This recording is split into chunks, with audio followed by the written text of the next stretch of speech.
भले ही second generation के computers compare to first generation small sizes थे, बट ट्रांजिस्टर्स भी हिट प्रोड्यूस करते थे। जय Shri Ram all digital learners, welcome to my computer education channel digital Udaan. I am Vandana Sharma, a computer teacher. I wish Ma Saraswati blessings be upon all of you for growing digitally. Thanks for watching my videos and visit my channel. Thank you so much. Computers का second generation का timing period approximately 1956 से 1963 तक का रहा था, जिसमें कुछ changes किए गए थे। जैसे फर्स्ट जनरेशन के कंप्यूटर्स में वैक्यूम ट्यूब लगा था और बहुत सारे वैक्यूम ट्यूब के वजह से फर्स्ट जनरेशन का कंप्यूटर्स एक रूम इतना स्पेस उसको चाहिए था। बट सेकेंड जनरेशन के कंप्यूटर्स में जो चेंजेस किया गया वो ये था कि इसमें ट्रांजिस्टर का यूज किया गया, जो कि वैक्यूम ट्यूब की अपेक्षा स्मॉल साइजेस था। ट्रांजिस्टर के यूज की वजह से ही सेकेंड जनरेशन के कंप्यूटर्स फर्स्ट जनरेशन के कंप्यूटर्स से काफी छोटे, जैसे फर्स्ट जनरेशन का कंप्यूटर्स अगर एक रूम के बराबर था तो सेकेंड जनरेशन के कंप्यूटर्स वार्डरोब के जैसे अभी हमारे घर में वार्डरोब होते हैं वैसे ही।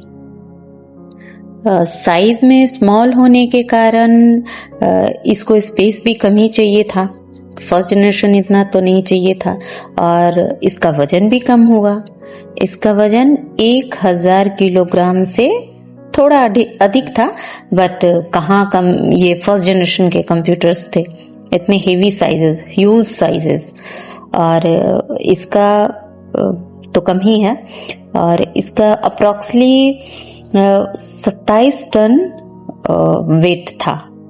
सेकेंड जनरेशन के कंप्यूटर्स स्मॉल साइजेस तो थे फर्स्ट जनरेशन के कंपैरिजन में, लेकिन ट्रांजिस्टर्स भी हीट प्रोड्यूस करते थे और इसे भी कूलिंग की जरूरत पड़ती थी। इस जनरेशन के कंप्यूटर्स में भी एसी की जरूरत होती थी, हाँ, but less than compare to first generation. इस जनरेशन के कंप्यूटर्स में यूज होने वाले ट्रांजिस्टर्स स्मॉल, फास्ट और मोर रिलायबल थे। Most powerful advantage compare to first generation, second generation में जो था वो सबसे पहला तो स्मॉल साइजेस होना, जिससे स्पेस और इलेक्ट्रिसिटी दोनों की सेविंग हुई। सेकेंड स्मॉल साइजेस होने के कारण इस जनरेशन के कंप्यूटर्स चीप प्राइजेस भी हुआ करते थे। It means compare to first generation computers, इस जनरेशन के कंप्यूटर्स के प्राइस में भी गिरावट आई। मतलब फर्स्ट जनरेशन इतना इसका प्राइस नहीं था।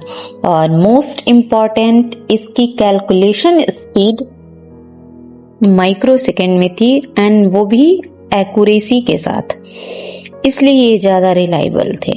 और ये कंप्यूटर्स पहले ही बताया मैंने, स्मॉल साइजेस होने के कारण स्पेस तो कम लेता ही था और मेंटेन करना भी इसे कंपेयर टू फर्स्ट जनरेशन ज्यादा आसान था।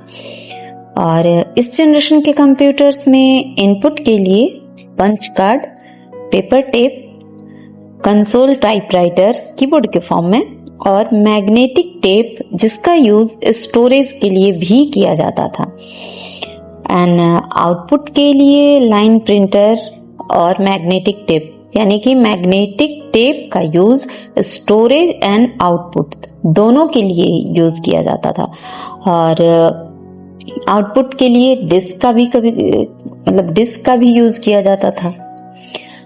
वैसे इस जनरेशन के कंप्यूटर्स असेंबली लैंग्वेज और हाई लैंग्वेज पर वर्क करते थे, जैसे कोबोल। सेकेंड जनरेशन के कंप्यूटर्स में ऑपरेटिंग सिस्टम के फॉर्म में बैच प्रोसेसिंग और मल्टी प्रोग्रामिंग ऑपरेटिंग सिस्टम का यूज किया जाता था। बैच प्रोसेसिंग का यूज मतलब एक ग्रुप वाइज वर्क कराने के लिए करते थे, जैसे एक जैसे वर्क को ग्रुप बनाकर प्रोसेसिंग कराते थे। And multi programming operating system का यूज एक साथ ही कई प्रोग्रामों को एग्जीक्यूट कराने के लिए किया जाता था। इस जनरेशन के कंप्यूटर्स का use mainly scientific calculations, business data processing like payroll, inventory management, और जैसे न्यूक्लियर रिएक्टर्स के लिए डिजाइन करने के लिए एयरक्राफ्टिंग में इनका यूज किया जाता था। सेकेंड जनरेशन के कंप्यूटर्स थे एग्जाम्पल मतलब IBM 4401, IBM 7094, UNIVAC 1107।